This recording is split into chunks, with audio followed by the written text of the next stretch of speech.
এ কি মহারাজ, তুমি এখনো তৈরি না হয়ে কক্ষের মধ্যে এইভাবে দাঁড়িয়ে আছো?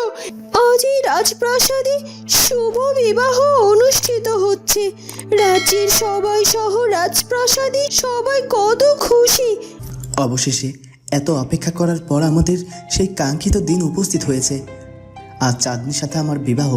আমি আমি চিরকালের মতো আমার চাঁদনিকে আমার করে পাবো, আর কোনো বাধাই থাকবে না। বাহ, আমার মেয়েটাকে কি সুন্দর দেখতে লাগছে। মনে হচ্ছে বিধাতা যেন সমস্ত রূপ আমার মেয়ের মধ্যে ঢেলে দিয়েছে। মা, কোণে সাজে তোকে একেবারে অপ্সরার মতো দেখাচ্ছে।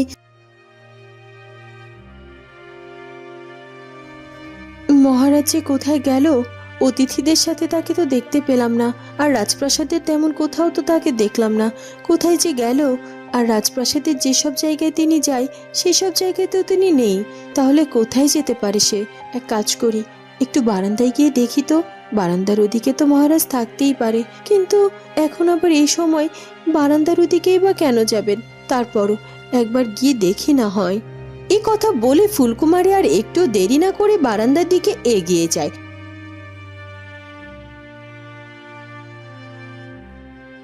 আর বারান্দায় গিয়ে দেখতে পায় যে রাজকুমার চন্দ্রকুমার সত্যি সত্যি বারান্দায় দাঁড়িয়ে আছে মন মরা হয়ে। এ কি মহারাজ, কি হয়েছে কি? তুমি এখানে এভাবে মন মরা হয়ে দাঁড়িয়ে আছো কেন? তুমি জানো তোমাকে আমি কত জায়গায় খুঁজেছি। অতিথির ওদিকে গিয়েছিলাম, দেখলাম তুমি নেই। আবার গিয়ে দেখি কক্ষেও নেই। রাজপ্রাসাদের কয়েকটি জায়গায় খুঁজলাম, তাও তোমাকে পেলাম না।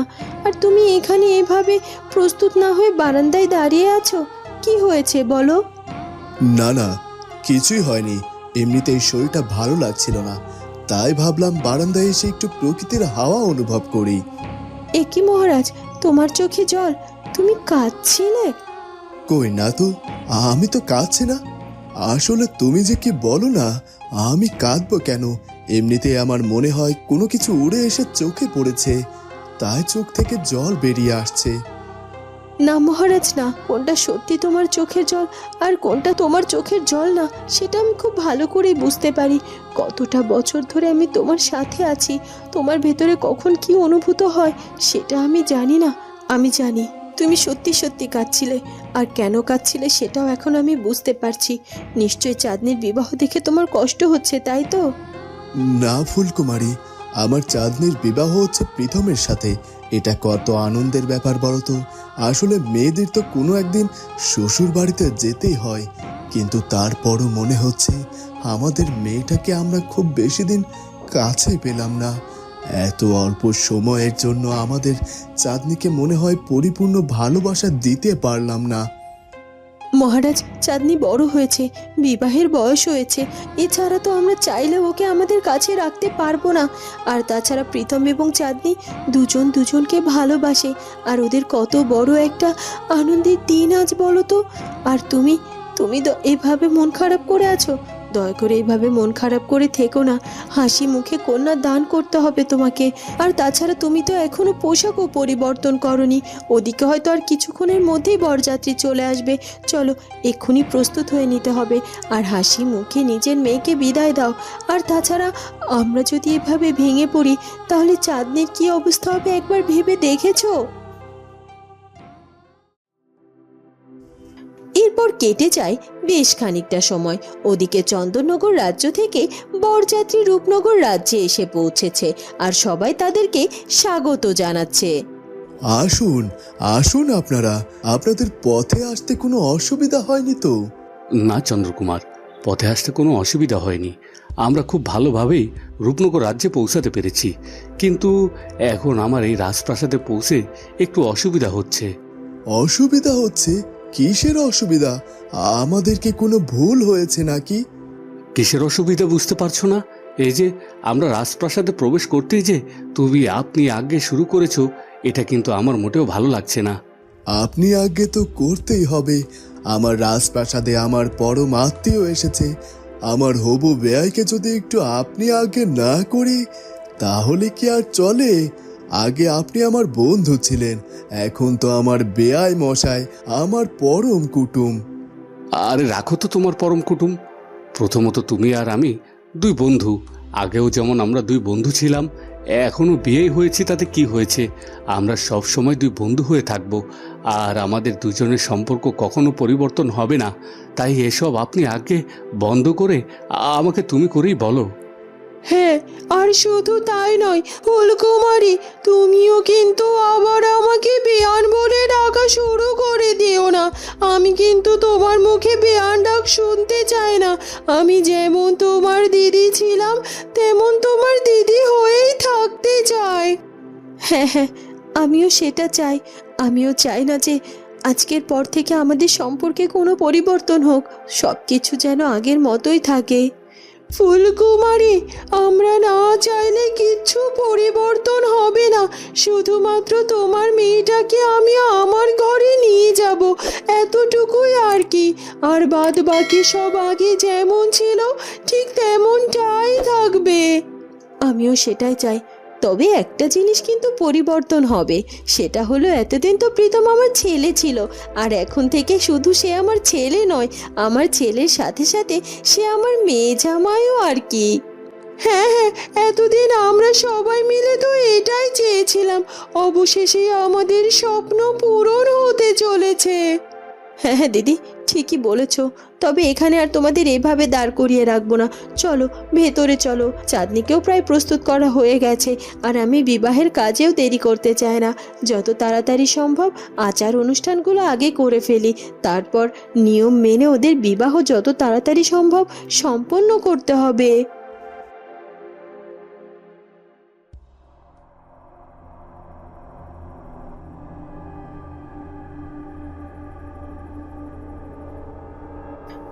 এ কি জয়ী, তুমি হঠাৎ করে এখানে যে আমার কক্ষে? কেন চাঁদনি, আমি কি তোমার কক্ষে আসতে পারি না? না না, কেন আসতে পারো না? অবশ্যই আসতে পারো, কিন্তু সকাল থেকে তো তোমাকে সেরকম দেখলাম না। এখনো হঠাৎ করে দেখছি তো, তাই আর কি একটু জিজ্ঞাসা করলাম। তুমি কিছু মনে করো না। না না, আমি কিচ্ছু মনে করিনি চাঁদনি। আসলে আমি প্রস্তুত হচ্ছিলাম। আজকে তোমার বিবাহ বলে কথা, আজ আমার কত আনন্দের দিন বলো তো। তাছাড়া তোমাকে দেখতে এলাম, তোমাকে কনের সাজে ভীষণ সুন্দর লাগছে, একেবারে স্বর্গের অপ্সরাদের মতো। রাজকুমার প্রীতম তো তোমার দিকে তাকিয়ে চোখই ফেরাতে পারবে না। একে জয়ের মুখে এ কেমন কথা শুনছি? ও আমার বিবাহের দিনে এত খুশি? আসলে কেউ মন থেকে এত খুশি, নাকি এই সব কিছু তার অভিনয়? না না, শুধু শুধু একটা মানুষকে এতটা অবিশ্বাস করা ঠিক না। হতেও তো পারে যে সত্যি সত্যি হয়তো জয়ী পরিবর্তন হতে চাইছে। কি হলো কি চাঁদনি, তুমি চুপ করে আছো যে, কোনো কথা বলছো না কেন? না জয়ী, এমনি। তুমি যে বলছো আমাকে স্বর্গের অপ্সরাদের মতো লাগছে, এটা একটু বেশি হয়ে গেল না? আর তাছাড়া তুমিও তো কম সুন্দর না, তোমাকে দেখতেও আজ ভীষণ সুন্দর লাগছে। আমি জানি চাঁদনি, তোমার মনটা অনেক সুন্দর, তাই তোমার কাছে পৃথিবীর সব কিছু সুন্দর লাগে।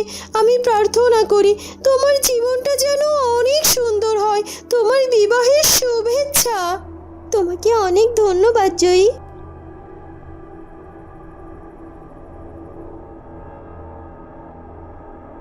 রাজকন্যা, রাজকন্যা, সুখবর আছে, বরযাত্রী চলে এসেছে। খুব তাড়াতাড়ি আপনাকে বিয়ের মণ্ডপে যেয়ে হাজির হতে হবে। কি বলছো কি, বরযাত্রী চলে এসেছে? কোথায় এখন বরযাত্রী? মহারানী বরযাত্রীকে অন্দরমহলে নিয়ে এসেছেন। আমি রাজকন্যা চাঁদনিকে খবর দিতে এসেছি তিনি যেন প্রস্তুত থাকে, আর তাড়াতাড়ি করে বিয়ের মণ্ডপে নিয়ে যেতে হবে তাকে। দাসী, তুমি চিন্তা করো না, আমি নিজে চাঁদনিকে বিয়ের মণ্ডপে নিয়ে যাব, তুমি যাও। কি বলছেন কি, আপনি রাজকন্যা চাঁদনিকে নিজে বিয়ের মণ্ডপে নিয়ে যাবেন? কিন্তু না না না, তার আর দরকার নেই। দাসী, কেন দরকার নেই? চাঁদনি আমার বোনের মতো, আমি কি ওকে নিয়ে যেতে পারি না? হ্যাঁ দাসী, তুমি যাও। জয়ী যেহেতু আমাকে সাথে করে নিয়ে বিয়ের মণ্ডপে যেতে চাইছে, তাহলে এত আপত্তি কেন করছো? আমি জয়ীর সাথেই বিয়ের মণ্ডপে যাব, তুমি যাও এখন। আগে রাজকন্যা, তবে তাড়াতাড়ি কিন্তু বিয়ের মণ্ডপে চলে আসবেন, আমি যাচ্ছি।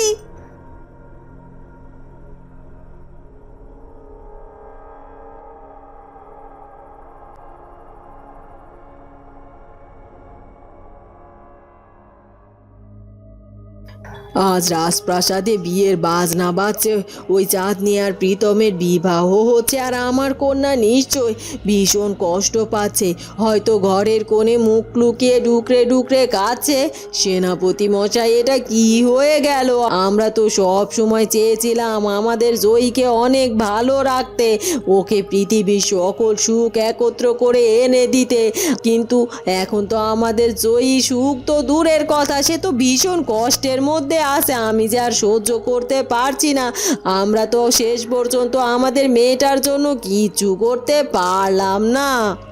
চেষ্টা তো আর কমতি রাখিনি গো যামিনী।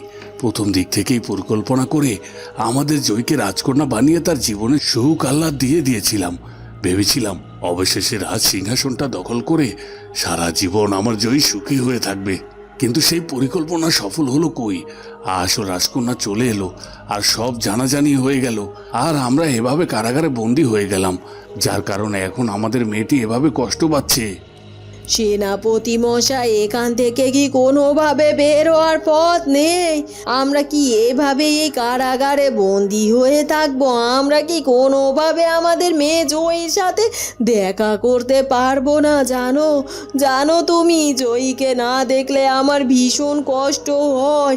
এই গত একটা দিন পার হয়ে গেল, কিন্তু আমি একটিবারের জন্য আমার জয়ীর মুখখানা দেখতে পাইনি। আর জয়ী তো চাইলেও এই কারাগারে এসে আমাদের সাথে দেখা করে যেতেও পারবে না। তাহলে কি করব এখন আমি? যামিনী, এই কারাগার থেকে বের হওয়ার কোনো উপায় নেই। আমি খুব ভালো করেই জানি এই কারাগারটি এমনভাবে সুরক্ষিত যে চাইলে আমরা কোনোভাবে এখান থেকে বের হতে পারবো না। তবে তুমি যদি বুদ্ধি করে তার কাছে গিয়ে আমার কারাবন্দি জীবনের কথা বলতে, তাহলে হয়তো একটা আশার আলো দেখতে পারতাম, কিন্তু সেটা তো তুমি করতে পারোনি। আর তাই বলছি, আমাদের আর কোনো উপায় নেই এই কারাগার থেকে বের হওয়ার, আর এই কারাগারে এভাবেই আমাদেরকে চিরকাল পচে মরতে হবে। না না না না, এভাবে আমার জীবন শেষ হয়ে যাবে, এটা আমি কিছুতেই মেনে নিতে পারবো না। আমি রাজপ্রাসাদে বিয়ের বাদ্য শুনছি, আমার ভীষণ যন্ত্রণা হচ্ছে, মাথাটা ছিঁড়ে যাচ্ছে। এই বিয়ের বাজনা যে আমি সহ্য করতে পারছি না। এই বিয়ের বাজনা আমার মেয়ের জন্য হতে পারতো, কিন্তু সেটা না হয়ে এখন সেই বিয়েটা হচ্ছে চাঁদনির। আর এসব কিছু কি করে সহ্য করব আমি? কি আর করার, সহ্য তো করতেই হবে। ভাগ্যদোষে তো কারাগারে বন্দী হয়েছি, এখন আর উপায় কি বলো? শাস্তি তো আমাদের পেতেই হবে, তাই না? কতটা সময় ধরে অপেক্ষা করছি, কিন্তু এখনো তো চাঁদনি বিয়ের মণ্ডপে এসে উপস্থিত হলো না। এতটা দেরি হওয়ার কথা নয়। মিষ্টিমা তো অনেকটা সময় আগে আমাদের যত নিয়মকানুন ছিল সেই নিয়মকানুনগুলো সম্পূর্ণ করলো। এখন চাঁদনিকে নিয়ে এলেই তো বাকি নিয়মকানুন সম্পূর্ণ করলে আমাদের বিবাহ সম্পূর্ণ হতো। এখনো কেন চাঁদনি বিয়ের মণ্ডপে এসে হাজির হচ্ছে না? এখনো কি সেই পরিপূর্ণভাবে তৈরি হয়নি? হয়তো সেটাই হবে, কারণ আমি তো শুনেছি বিয়ের সাজসজ্জাতে অনেকটা সময় লেগে যায়। নিশ্চয়ই এখনো আমার চাঁদনিকে সাজানো হচ্ছে, পরিপূর্ণভাবে তৈরি করা হচ্ছে। আমি জানি আজ আমার চাঁদনিকে দেখতে ভীষণ সুন্দর লাগবে। আমি ওর দিকে তাকিয়ে থেকে কিছুতেই চোখ ফেরাতে পারবো না। আমার মনটা বারবার ছটফট করছে চাঁদনির মুখখানা দেখবার জন্য। কখন কখন যে চাঁদনির মুখখানা দেখতে পারবো আর কখন মনটা শান্ত করতে পারবো সেটাই বুঝতে পারছি না। তবে আমি জানি আমাকে একটু সবুর করতে হবে, সবুরে মেয়াও ফলে, কিন্তু কখন সে অপেক্ষার প্রহর শেষ হবে সেটাই বুঝতে পারছি না। আচ্ছা, আমি কি শুধুমাত্র আমার চাঁদনির কথা ভাবছি, নাকি চাঁদনিও আমার কথা ভাবছে? তারও কি আমার দেখার জন্য তার মনটা এমন ছটফট করছে? হয়তো তাই হবে, কারণ আমি জানি আমার মনের মধ্যেও যেমন অনুভূতি হচ্ছে, ঠিক আমার চাঁদনির মনের মধ্যেও একই অনুভূতি হচ্ছে। আর খুব অল্প সময়, এই সময়টুকু পার হলে আমাদের দুজনের সব কষ্ট দূর হয়ে যাবে। আমরা দুজনে এক হয়ে যাব, আমাদের বিবাহ সম্পূর্ণ হবে। এরপর কেটে যায় বেশ খানিকটা সময়। বিয়ের মণ্ডপ, সেখানে রাজকুমার প্রীতম সহ সবাই উপস্থিত, শুধুমাত্র উপস্থিত নেই চাঁদনি। কি হয়েছে কি মহারানী, আমাদেরকে এভাবে আলাদা করে ডেকে আনলেন কেন? এখানে আলাদা করে কেন ডেকে এনেছি বুঝতে পারছো না সোনালি? কতটা সময় পার হয়ে গেছে সেদিকটা কি একবার খেয়াল করেছো? সে কতটা সময় আগে আমি প্রীতমের বিবাহের যত নিয়মকানুন আচার আচরণ যা কিছু ছিল সবগুলো আমি সম্পূর্ণ করে ফেলেছি, কিন্তু এখন পর্যন্ত চাঁদনি বিয়ের মণ্ডপে এসে হাজিরই হলো না। এত দেরি কেন করছে চাঁদনি, সে ব্যাপারে কিছু কি তোমরা জানো? মহারানী, আমি তো সে কতটা সময় আগে গিয়ে রাজকন্যা চাঁদনির কক্ষে খবর দিয়ে এসেছি যেন সে তাড়াতাড়ি বিয়ের মণ্ডপে এসে হাজির হয়। আর তাছাড়া জয়ী বলল যে সে নিজের সাথে করে নিয়ে আসবে আমাদের রাজকন্যা চাঁদনিকে বিয়ের মণ্ডপে। কি বললে কি দাসী, তুমি কার উপর দায়িত্ব দিয়ে এসেছো? জয়ীর উপর? জয়ী কিনা আমার চাঁদনিকে বিয়ের মণ্ডপে নিয়ে আসবে আর এটার জন্য তুমি অপেক্ষা করছো? হ্যাঁ দাসী, এটা তুমি কি করে করতে পারলে? আর তাছাড়া তুমি এতক্ষণ কেন বলনি যে জয়ীর উপর দায়িত্ব দিয়ে এসেছো? তুমি আমাকে বললে তো আমি চাঁদনিকে বিয়ের মণ্ডপে নিয়ে আসতাম। জয়ী চাঁদনিকে বিয়ের মণ্ডপে নিয়ে আসার দায়িত্ব নিয়েছে, কিন্তু জয়ী তো আমার চাঁদনির ভালো চায় না, ও সবসময় আমার চাঁদনির ক্ষতি চায়। আর তাছাড়া ক্ষতি চাইবে না কেন, ও তো যামিনী আর সেনাপতির মেয়ে, ওর বাবা মাও যেমন ও ঠিক তেমনই হবে। ও নিজের পরিচয় পর্যন্ত জেনে শুনেও আমাদের সবার কাছ থেকে লুকিয়েছে, আর এখন যদি আমাদের চাঁদনির কোনো ক্ষতি করে দেয় তাহলে কি করব আমরা? না না না, এটা কিছুতেই হতে পারে না। মহারানী, তাহলে কি আমি বড় কোনো ভুল করে ফেলেছি? হ্যাঁ দাসী, হ্যাঁ, বড় ভুল করে ফেলেছো, মস্ত বড় ভুল। দাসী, তুমি কি ভুলে গেছো জয়ী ঠিক কি করেছে? ও যে চাঁদনির ভালো চায় না, এসব কি ভুলে গেছো? ও এখন যদি আবার কোনো দুর্ঘটনা ঘটিয়ে বসে তখন কি হবে একবার ভেবে দেখেছো? আমি চাই না যে আমার চাঁদনির বিয়েতে কোনো রকম কোনো ঝামেলা হোক। এখন দেখছি সেই ঝামেলার সম্মুখীনে আমাকে হতে হবে। আমাকে এক্ষুনি চাঁদনির কক্ষে যেতে হবে, জানি না ওদিকে সব কিছু ঠিকঠাক আছে কি না। তখনই জয়ী চাঁদনিকে সাথে করে নিয়ে সেখানে হাজির হয়। এ কি মা, কোথায় যাচ্ছ? তোমাকে কোথাও যেতে হবে না, এই তো আমি চাঁদনিকে সাথে করে নিয়ে এসেছি। জয়ী, তুমি চাঁদনিকে সাথে করে নিয়ে এসেছো? কিন্তু এতটা দেরি কেন হলো? তোমাদের তো আরো আগে বিয়ের মণ্ডপে এসে হাজির হওয়ার কথা ছিল। মা, আসলে আমার মাথার চুল আর একটু মাথার ফুলের বাঁধনটা খুলে গিয়েছিল, তাই আর কি। জয়ী আবার সেগুলো ঠিক করতে গিয়ে একটু সময় লেগে গেল, এই আর কি। আচ্ছা আচ্ছা, ঠিক আছে, আর দেরি করো না তাহলে, এমনিতেই অনেকটা দেরি হয়ে গেছে। সবাই ওদিকে তোমার জন্য অপেক্ষা করছে। যত তাড়াতাড়ি সম্ভব এই বিবাহটা সম্পন্ন হওয়া জরুরি। এরপর চাঁদনিকেও ছাদনাতলায় নিয়ে যাওয়া হয়। চাঁদনিকে ছাদনাতলায় নিয়ে যাওয়ার সাথে সাথে রাজকুমার প্রীতম চাঁদনির দিকে অবাক দৃষ্টিতে তাকিয়ে থাকে। এ কি, এটা আমার চাঁদনি? হ্যাঁ হ্যাঁ, তাই তো, আমার চাঁদনিকে কি সুন্দর দেখতে লাগছে। আমি মনে মনে যেটা ভেবেছিলাম তার থেকেও অনেক বেশি সুন্দর লাগছে। আমি তো কিছুতেই আমার চাঁদনির দিক থেকে চোখই ফেরাতে পারছি না। আমার মনে হচ্ছে আসমান থেকে স্বয়ং পড়ে নেমে এসেছে। মনে হচ্ছে যেন আমার চাঁদনির দিকে তাকিয়ে আমি যুগ যুগ পার করে দিতে পারবো। চাঁদনিও যেন কিছুতেই রাজকুমার প্রীতমের দিক থেকে চোখ ফেরাতে পারছিল না, কিন্তু সে ভীষণ লজ্জা পাচ্ছিল বটে। রাজকুমার প্রীতম আমার দিকে এভাবে কেন তাকিয়ে আছে? আমার ভীষণ লজ্জা লাগছে। এর আগে তো কখনো আমার এমনটা অনুভূতি হয়নি, কিন্তু আজ কেন আমার এমন অনুভূতি হচ্ছে? এমন লজ্জা কেন লাগছে? লজ্জায় যেন আমার মাথাটা নিচু হয়ে আসছে। তবে রাজকুমার প্রীতমের দিকে তাকিয়েও তো আমি চোখ ফেরাতে পারছি না। রাজকুমার প্রীতমকে আজ কি সুন্দর লাগছে, বরবেশে তাকে যেন একেবারে বীরের মতো দেখাচ্ছে। তার দিকে তাকিয়ে যেন আমার দু চোখ জুড়িয়ে যাচ্ছে। রাজকুমার প্রীতম এবং চাঁদনি দুজন দুজনের দিকে তাকিয়ে এক অজানায় হারিয়ে যায়। এরপর সবার উপস্থিতিতে ধুমধাম করে রাজকুমার প্রীতমের সাথে চাঁদনির বিবাহ সম্পন্ন হয়। বন্ধুরা, কেমন লাগলো আমাদের আজকের গল্পটি? যদি ভালো লাগে তাহলে অবশ্যই আমাদের চ্যানেলটিকে সাবস্ক্রাইব করে দেবে। দেখা হবে পরবর্তী পর্বে। সে পর্যন্ত ভালো থেকো। ধন্যবাদ।